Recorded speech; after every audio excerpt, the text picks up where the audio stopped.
How's it going, guys? Hello, hello, how is it going? Your driver Mike here, back with another live stream, back on the road in transit to San Diego, California. It is day 2. We've been driving for about an hour and a half right now. It is day 2. Welcome to the Dodge Caliber. We are packed, not quite to the brim, but we're packed. Francisco, thanks for joining. You're fast. Francisco, number 1 to join here. Always very fast. I appreciate you joining. Yes, guys, we got a lot of sunlight, and we don't have to worry about losing the light this time. Not yet, at least. Maybe later tonight. So, a little update for you guys. We are still on, I think, I-70 headed west. Yes, we are. There's my sign, I-70. I can confirm it. It's like it new, guys. It new. We're on I-70 headed west for the big move to San Diego, California. We are in Missouri. We're in Missouri right now, and last night we got in. Hey, Sydney, Uber Basel. Thanks for joining from Switzerland. Appreciate that. Guys, we're on our way here, and we got some more traffic right now. Understandable. So last night we finished a late night live stream. By the way, it was a great stream. We did 2 streams yesterday. One in the afternoon and one in the early evening, going into the later evening. And we stayed at myself, I stayed at a Holiday Inn Express in Vandalia, Illinois. If you're not familiar where Vandalia is, me neither. It is kind of in the middle of nowhere. But we stayed there, very nice room. We got a king suite, which is really one of only 2 options that they had, so we took the king suite. Why not? And yeah, we're headed probably to Oklahoma, Texas, or parts of New Mexico today. That's probably where we're going to end up. That's just my guess here based off of what we did yesterday. We're aiming at 9 hours. Again, another 9-hour drive. So I want to welcome you to this live stream here, guys, and really, this is a hangout. This is an open-ended hangout for you guys to ask any questions, because we have almost 200 miles ahead of me before anything happens with navigation. So we got all day here, guys, for you. So feel free to spark any conversation in any direction you like about Uber, about Lyft, about whatever you'd like. We got a good drive in front of us, guys. And we talked yesterday, a lot going on in the rideshare space with Uber, with Lyft. We talked about Tip Matching Tuesday. Uber was matching tips dollar for dollar this past Tuesday, and a lot of you guys left some feedback that it wasn't that great, that tips aren't that prevalent anyway on the Uber platform. A lot of us are still getting kind of 50-50 cash tips versus tips in-app. And the tips that we did get on Tuesday, I mean, what? You got $5 in tips from 2 rides, one $2, one $3 tip. Uber matches that for $5. $5 extra the entire night. That's kind of the stories I was hearing from drivers. It's like, hey, I got like $5 in tips maybe, and they matched it, so I got an extra $5. Thank you so much, Uber. That was so nice of you. But remember, guys, Uber is announcing their next update, wave, announcement, development on the 180 days of change here coming up. So we were wondering what it was. We were wondering what it was going to be. Part of us thought it might be increased rates. We had a thought of keeping all base fare and cutting down commission. That's an idea as well. So interesting to see what happens going forward. And guys, we don't have much left in this 180 days of change. What's going to happen after that? Is that it? Is that Uber how it's going to be, right? Now, you may have seen, or may not have, that Uber hired a brand new brand development executive. I can't remember her name, but yeah, brand new brand development executive. And I just saw recently that Uber's been losing more top-level management and executives. It really has been kind of a revolving door. But let me say this, is that I think the development of the company is on the upswing. Why is that? Well, obviously, you know, with the senior leadership change of Travis Kalanick leaving the company a couple months ago, I would like to think that they are in the upswing, okay? That they're focusing on drivers, that they're improving the platform for drivers. I don't know so much about passengers. What are they doing for passengers? I'm sure that's obviously a focus as well, but if rates are already pretty low for passengers, if passengers can already get rides pretty easily, then the system's already set up for passengers, so drivers are the ones that really need to benefit. And I think that Uber's really trying to take a stance and improve that aspect of their platform, is helping drivers. And some of you guys echoed that as well. And some of you not so much. In past videos in the comment section, I know, again, there is a lot of cynicism towards Uber. But remember, I think that's kind of what the past has been like, you know? The cynicism comes from the past, not necessarily where we're going to be in 6 months. Most likely, it's going to be a very different company in 6 months compared to what it was recently. And we also talked about Lyft's development as well. So what do you guys think? What would you like to talk about today?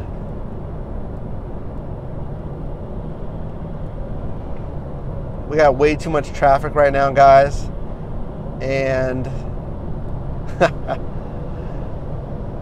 we need to move it over here.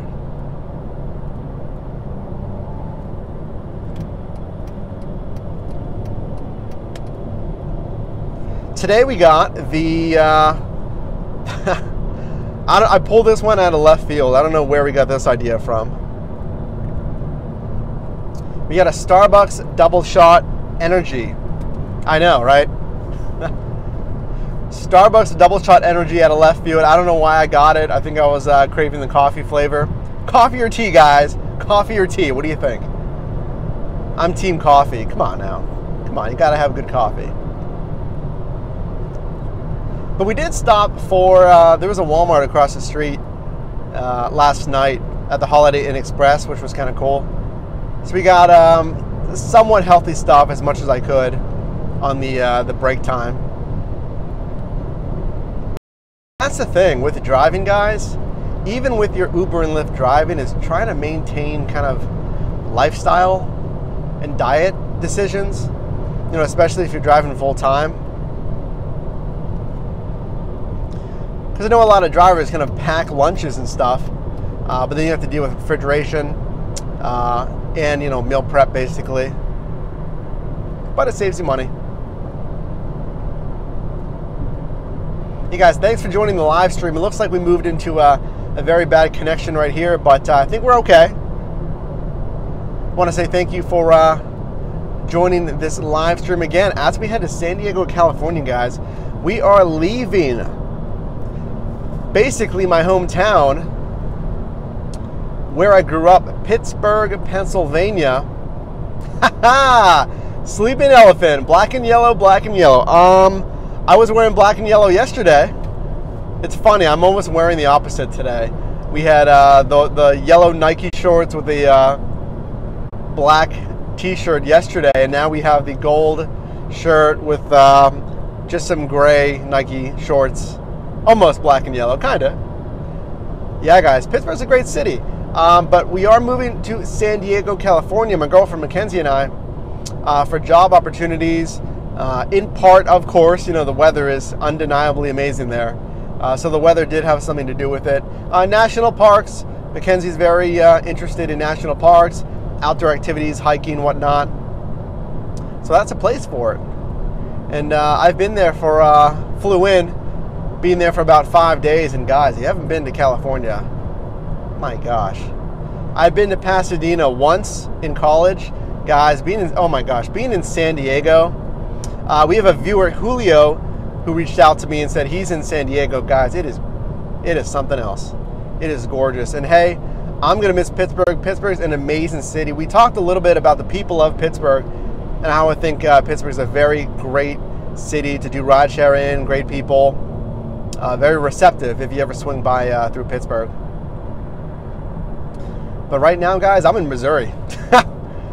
I'm in Missouri, and I did check the Uber and Lyft app driving through St. Louis, just checking the density of drivers. And actually, if any of you guys are in those markets, Kansas City, St. Louis, you drive Uber and Lyft, I saw that drivers were populated on the map, you know, on the passenger app, but they were disappearing pretty quickly.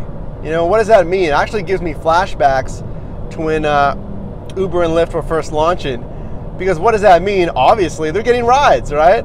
They're getting rides. If they're showing available on the app and they're disappearing pretty quickly, that means they're getting rides, which is great. And guys, I haven't seen that in some time, okay?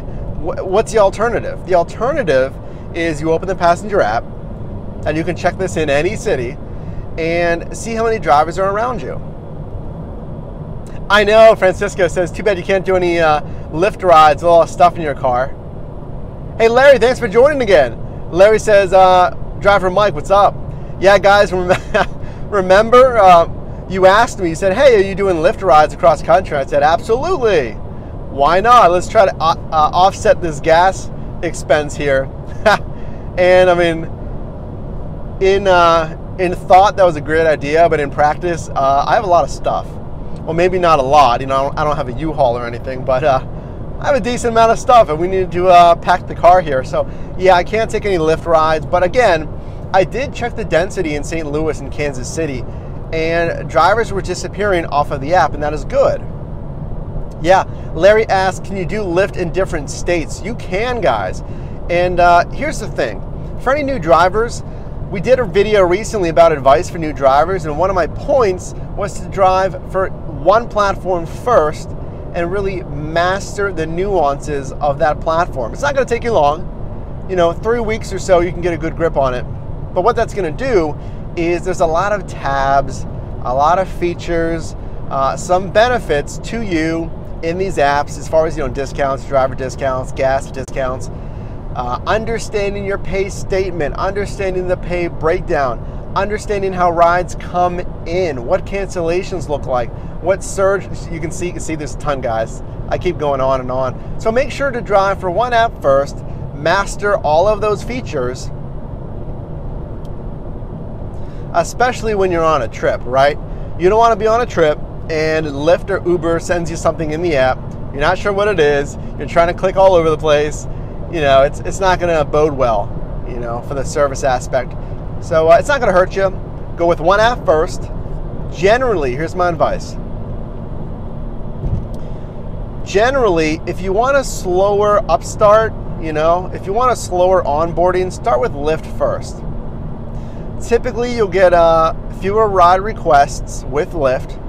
Now, sometimes the ride request may be farther away, so understand that. But it may be paced out a little bit easier for you. How many hours more to San Diego? Francisco says, I got about 3 days. 3 days at 9 hours. So whatever that is. 27 hours left. 21 hours. My math. It's not the time for math, guys. Yeah, I got 3 days left to drive, and I'm doing about 9 hours a day. It's a 36-hour drive, so, you know, there you go. That's a 4-day trip.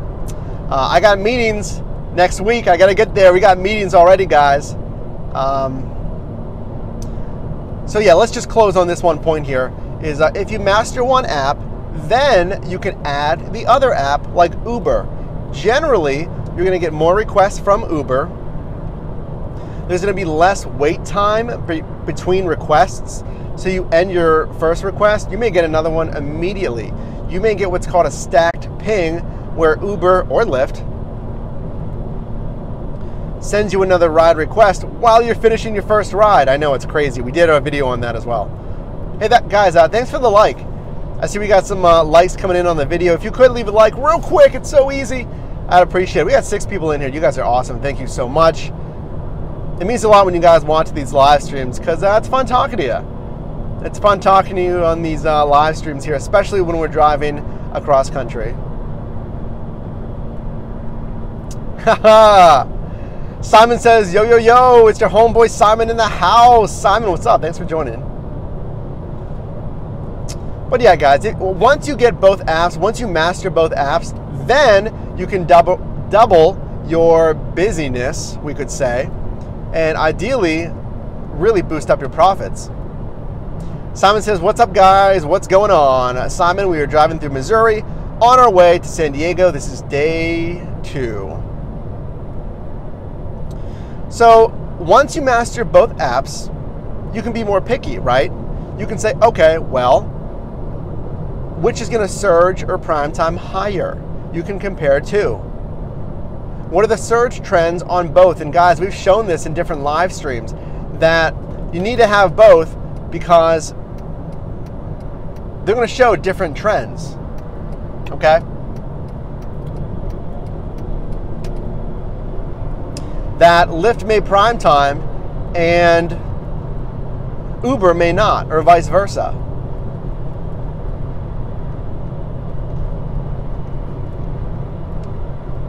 So that's why it's important to have both. Just navigating traffic here, guys. We're good now.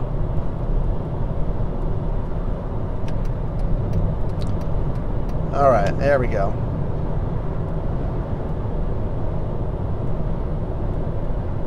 Any questions, guys? What do you want to talk about? See if I think I missed, maybe you missed one of your comments here.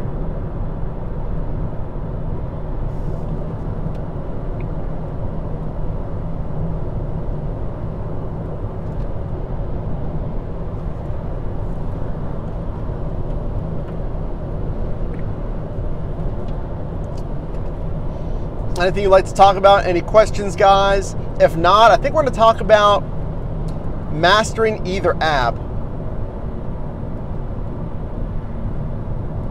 Simon asking what market Francisco drives in, mentioning that Francisco is a loyal subscriber. He is. Yeah, Francisco, you really are. Francisco watches most every live stream, comments on videos. Hey, guys, I appreciate every single one of you. We're nearing 1,300 subscribers, and hey, if you watch one video or if you watch them all, I really appreciate having you a part of the driver team here. Simon says he's moving to Philadelphia, Pennsylvania. Should be interesting. Yeah, my brother's girlfriend lives in Philadelphia. Francisco, any word on the Uber credit card? Larry, so Uber can't drive in a different city? No, you can, guys. If you're registered with Uber in your market, sometimes you can drive in adjacent markets. You know, when I was in Pittsburgh, I can drive in Ohio, West Virginia, Delaware, I think. Not New York, because you need special licensing, at least for New York City. But Uber said, hey, you know, as part of being a partner in Pittsburgh, you can also drive here, here, and here. And that's it, really the most adjacent states surrounding your market. And again, this is just from my experience. But generally, yeah, other than that, you can't drive in any other market. For instance, what I'll have to do here is change my market, you know, whatever you want to call it. Not really deactivating, but I'm re-registering in another market. And like we mentioned yesterday, most likely that's going to entail another background check. And we can talk about the onboarding sign-up process if you'd like. We can talk about the background check more if you'd like.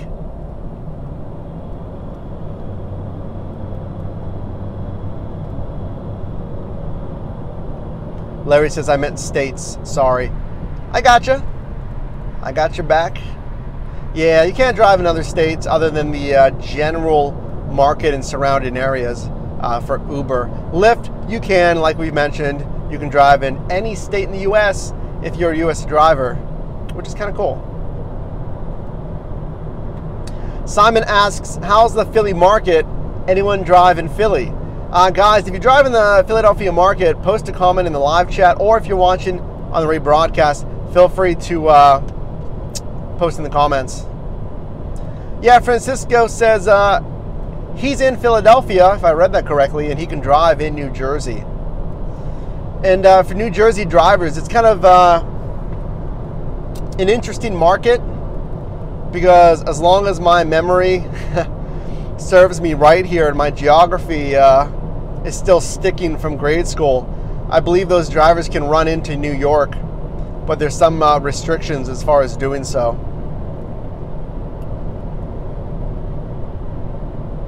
Weather forecast today, guys, 87 here in Missouri. Partly cloudy skies, a little humid, but that's okay because it is nice and breezy and cool in this car.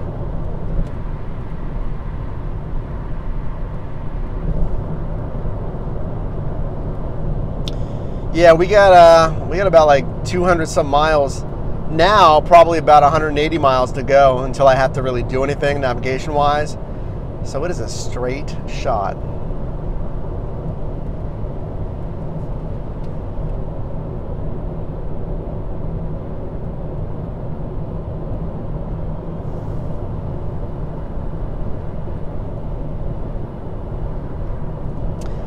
All right, guys, feel free to post any subjects you'd like to talk about. But again, let's talk about mastering both apps. All right, we talked about driving with either app first to start. We talked about how Lyft may be slower, but some markets Lyft is kind of dominant. You know, Lyft has some traction in certain markets, like Portland, I believe. I've heard that Portland's pretty good with Lyft.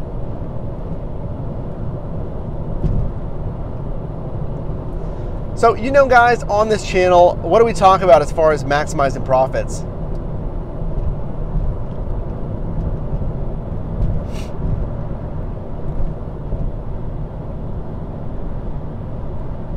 Yeah, Francisco's talking about if you get rides into New York City, he says that you can get rides, but once you enter New York City, you cannot receive rides.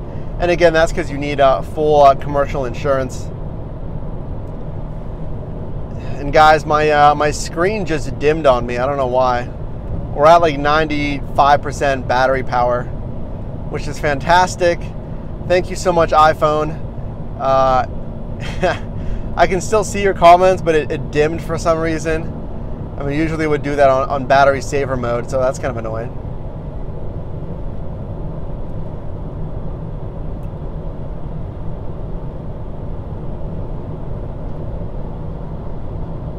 Okay, guys, what else can you do to maximize profits?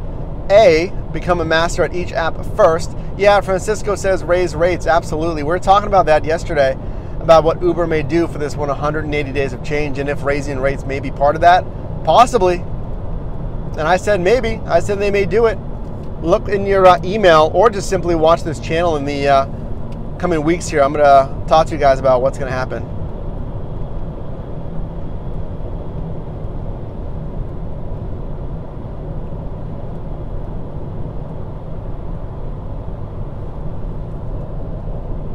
So one of the big kind of thesis ideas of this channel for maximizing rates is doing your research, okay? With anything, the more you study it, the more of a master you'll become on the platform. So you want to study those demand trends. You guys know this. But if you're a new viewer, that is one of the major thesis ideas of this channel, is studying demand trends so you know exactly where to be, when to be there, and when to jump online. We did a video on maximizing surge. Well, I showed you step by step what I did to maximize profit on surge. And that was to wait until the absolute maximum surge peak and to go for that big run. Now there's multiple strategies, one of which is taking medium surge runs and adding volume, right? Taking 3 or 4 of those medium surge runs, and that'll equal higher profit, or hoping to get that one big run, and ideally it'll be a long run, and that'll be very large profit as well.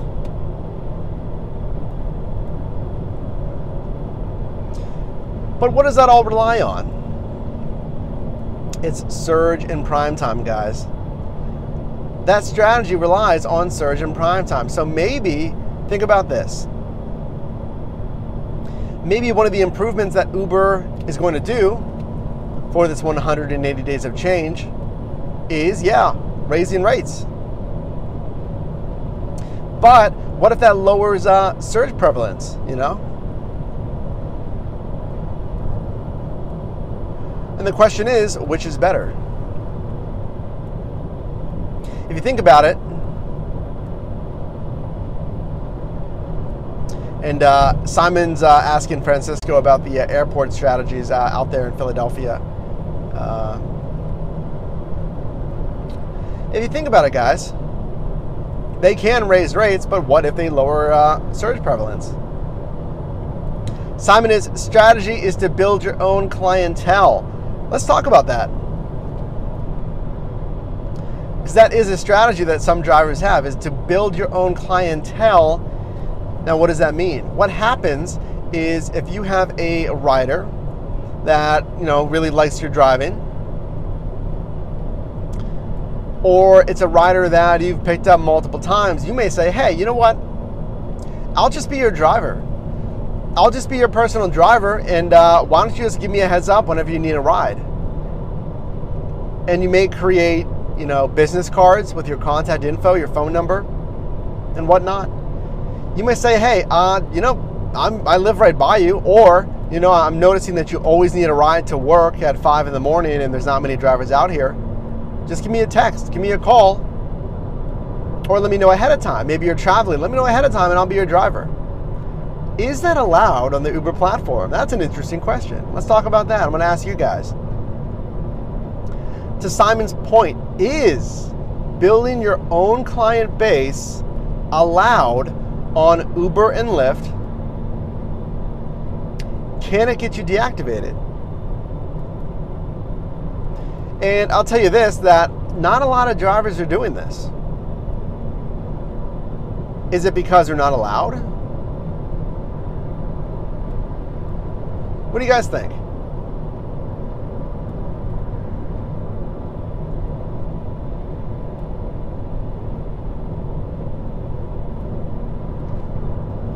Simon adds some insight here. Yes,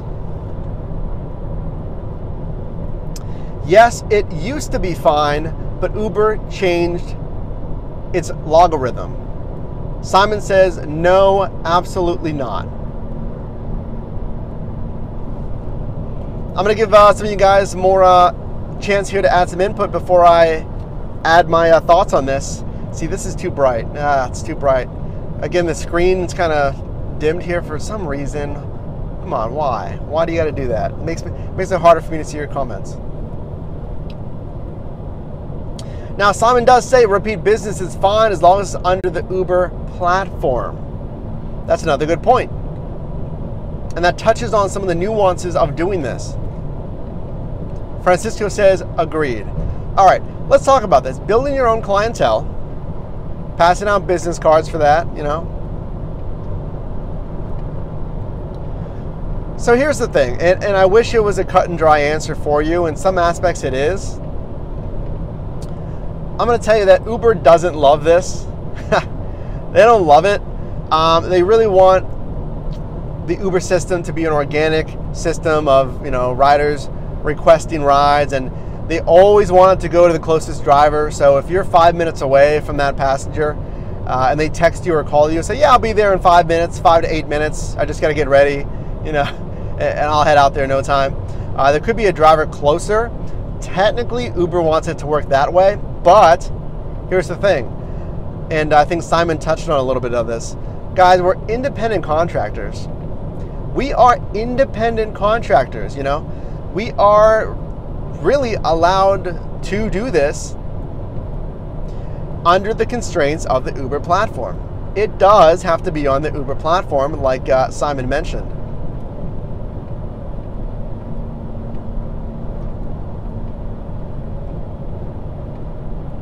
Yeah, and Simon, I think that was your comment that said it used to be by the closest driver. Now it goes by the closest driver and rating, which is why there's been an argument recently about, hey, you know, now more than ever, you really have to keep up your rating. And that's another thing we can talk about maybe after this. Is, yeah, you can technically arrange rides. It will show as repeated business. So Uber's probably going to know eventually, you know, if they're seeing continued patterns of time, location, and passenger. But they're not going to really deactivate for you. They're not going to really deactivate you for it. There we go. Oh my gosh. Syntax, guys. Yeah, they're not going to really deactivate you for it. I don't think they love it, but there's not really much they can do. Now, here's the thing. You cannot arrange rides with Uber passengers off of the Uber platform. Let's just go more macro. You can't arrange rides with anyone, you know, off the Uber platform for cash. Your friends, you know, whatever, coworkers, once they pay you, you're a business. You're a for-hire driver. Why does that matter? Well, on the Uber and Lyft platform, typically in your market, you know, you're allowed to drive, right? This was a very kind of hairy area when they first launched, when Uber and Lyft first launched. A lot of cities would say, hey, we have no laws on the books to drive your personal vehicle for hire.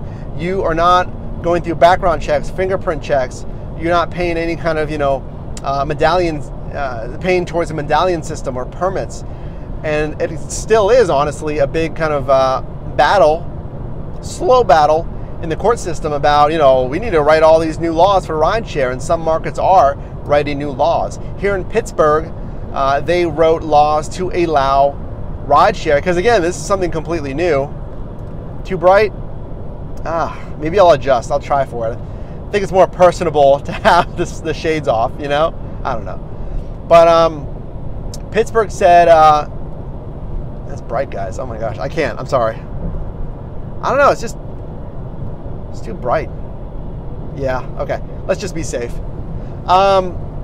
Pittsburgh initially is like, hey, we have no laws on the books for this, right? You know, we can't accommodate this. We don't want drivers driving their personal vehicles. And then they wrote laws. Firstly, all right, and we're back. I think we just lost connection there. We just dipped down into a valley.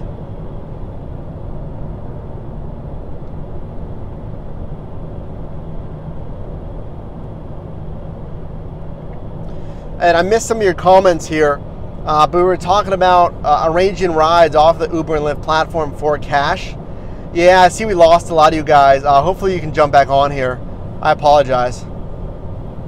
Yeah, Simon, I won't deny that. Yeah, Simon says a bunch of people are actually doing it. Again, you can arrange rides on the Uber platform. If you are arranging rides off of the Uber platform for cash, again, technically you're not, now I'm just speaking for Pittsburgh and from my experience in general, talking to other drivers. Technically you're not allowed to do that legally for cash, because you need special permitting, you need a business license. And again, a huge caveat, guys, this is just for Pittsburgh, PA, and from what I've heard generally from other drivers. I'm not in the legal space. This is not meant as legal advice. But yeah, Simon said a lot of drivers are doing that. You know, I can see that happening, because again, you're getting rides from passengers, and then you're getting a way to contact them, you know, through the Uber and Lyft apps, and then you have them in your car. You can talk to them and you know, network and give them your contact info there. Okay, but I just want to make sure that you're operating legally, because I would hate to see anybody get, you know, in trouble for that. Simon says it's breaking up really bad. Yeah, I can see I'm in a 1-bar area, guys. I'm in the middle of nowhere. If it gets bad enough, I'll just end the stream and I'll jump back on again later. Am I online right now? Is it working, guys?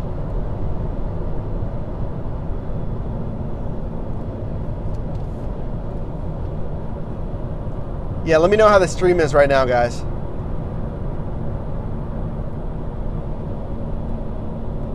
Yeah, Simon says T-Mobile sucks. We're on Verizon right now.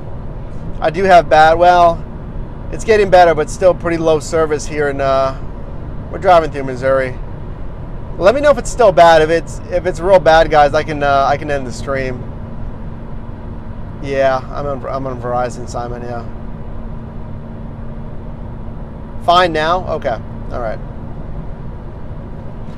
Yeah, so we were talking about arranging rides off of the platform for cash, which is illegal as far as I know, at least in the markets that I've heard, because you need special licensing, you know, and business license to do that. And again, I just don't want anyone to get fines or, you know, whatever it may be, license suspension, all that for doing so. But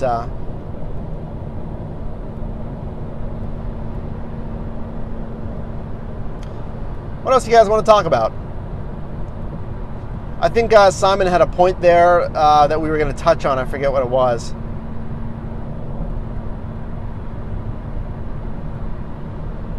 Hey guys, quick timeout right here. If you're watching the live stream, if you're enjoying the live stream so far, if you enjoy any content on this channel, could you please leave a like on the video? Super quick. I really appreciate that. Shows me that you guys get value in this live stream. Gets more eyes in here. Boost us in YouTube's almighty algorithm and gets more people on the Your Driver team. I'd really appreciate it. Thanks for joining, guys. Okay, now I see more people jumping on because the service is improving. Thank you so much. Guys, if you're new to this channel is dedicated to the rideshare space.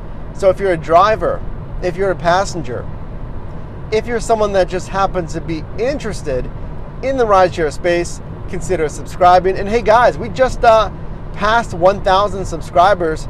Oh wow, what, maybe a month ago? Not quite, a couple weeks ago. And what does that mean? Well, we try to do giveaways at every major milestone, so that means we have a giveaway going on. I partnered with Vantrue to give one of you guys the brand new, improved, dual camera Vantrue N2 Pro dash cam. And I've been testing it so far and it looks really good. It's a dual camera dash cam, 1080p resolution, which is HD resolution. If you use a front camera by itself, it is 1440p. That's basically what some of my videos are done in, guys. That's almost 4K. Okay, so check out that video that we did recently for the entry link.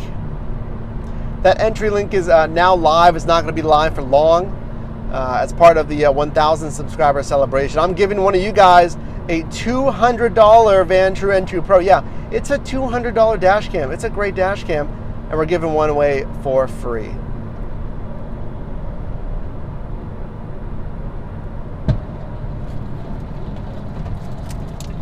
Oh my goodness.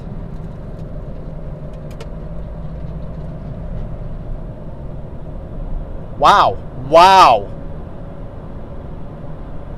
Did you? Wow. Oh my goodness. Woo.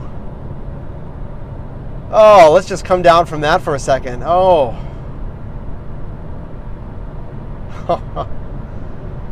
Oh, guess what just happened? Woo. Oh, what was it? Blazer? Yeah, Larry. What happened, Larry said. What did happen? Woo. Blazer, or whatever that car is, just blew a tire right in front of me. And that's why it's always important to follow 3 seconds behind. I'm sure I wasn't quite 3 seconds behind, but that's what the DMV recommends. Always follow 3 seconds behind. The car in front of me just blew a tire. Whoa. I heard it, guys. You may have heard it on the stream. Well, I don't know if you heard it on the stream. I heard it. Yeah, thank you. Larry says, glad you're okay. Wow. Yeah, I heard it. It was a pop, you know? And, I mean, I saw all the debris on the road. The tire, big piece of the tire was thrown out into the road. And we had to swerve a little bit. You know, we didn't have to go too crazy there. But, wow, guys, live streaming. This is what happens in real life, guys. Always be safe out there. Oh, my goodness. Hey, guys, another thing. To tie it back to dash cams, that's why it's good to have a dash cam, okay?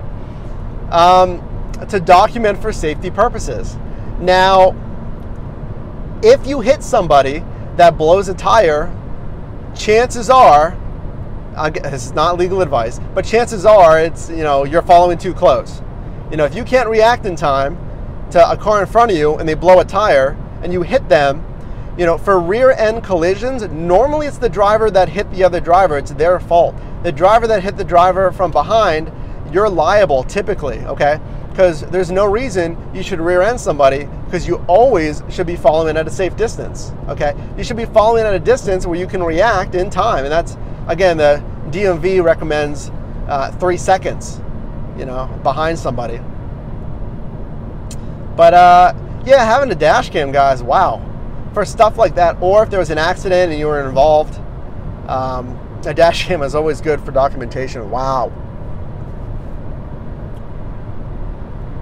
But we're okay, guys. I appreciate that. Yeah, we're all right. Yeah, that was something, guys.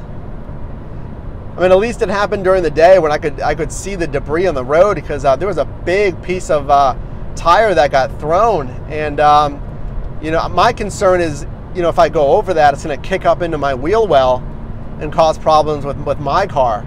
If it kicks up and gets stuck in my wheel well or something, I don't know. That could cause a misalignment or something, so. All right, guys, let's get back to it. Wow.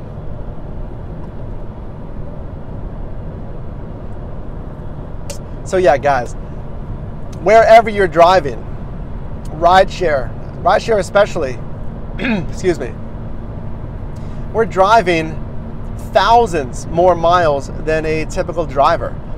The one driver that I spoke to in San Diego when I took a ride, he drove, I'm pretty sure he said 60,000 miles in 1 year, which is about 4 times the national average of about 15,000 miles.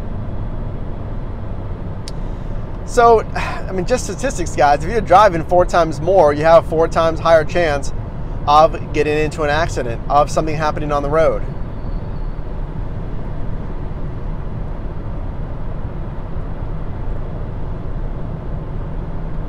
Yeah, we made sure to fully check these tires before we left on the trip, ensuring that, that's another thing, guys, ensuring that your car is properly maintained. We have filled each tire to the recommended 35 PSI for the Dodge Caliber here. Made sure that we could safely do this trip. Changed the oil just as a safety precaution for the engine. Got an oil change, oil filter, engine air filter.